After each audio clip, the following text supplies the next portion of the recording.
Un jeune adolescent d'environ 16 ans tué, des plantations dévastées. C'est les résultats de la présence d'un pachyderme en errance au village Kinyati dans la forêt de Mayombe à Lukala au Congo central. Une délégation des experts de l'Institut congolais pour la conservation de la nature s'est rendue dans la forêt Mateya où s'est retranché cet éléphant afin d'explorer les voies et moyens pouvant permettre de le ramener dans son milieu naturel. On écoute ce reportage du Dadi Simbadio. La présence insolite de ces pachydermes dans les forêts de Mayombe, précisément dans le territoire de Lukola, à plus ou moins 170 km à l'ouest de Matadi, avec des conséquences désastreuses sur le vécu quotidien de la population de cette partie du Congo central, suscite une psychose au sein de la dite population. Cet animal dévaste tout dans nos champs, il a bouffé nos bananes plantains, nos palmes et autres patates.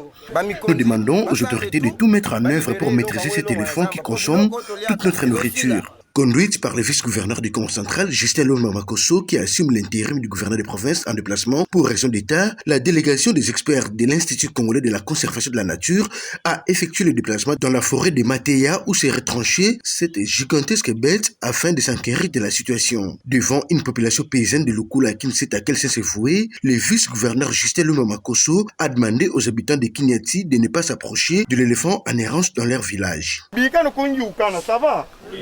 Laissez-les tranquilles, ne les provoquez surtout pas. Ne vous en approchez pas parce qu'il s'en prend aux adolescents.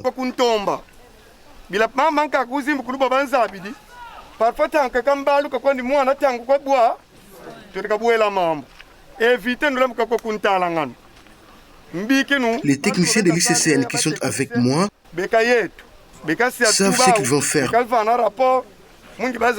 pour que cet éléphant rentre dans son milieu naturel. Après la forêt de Mateya, le chef de l'exécutif provincial ad intérim du Congo central est allé assister la famille éplorée d'un jeune adolescent d'environ 16 ans tombé dans le piège de cet animal sauvage dans l'agglomération de Kinyati. Justin Loma Makosso a remis de l'argent à cette famille pour l'organisation des funérailles de cet enfant, mais aussi à l'hôpital de Lukula pour des soins d'autres victimes blessées par cet animal qui, selon la société civile locale, proviendrait du Gabon.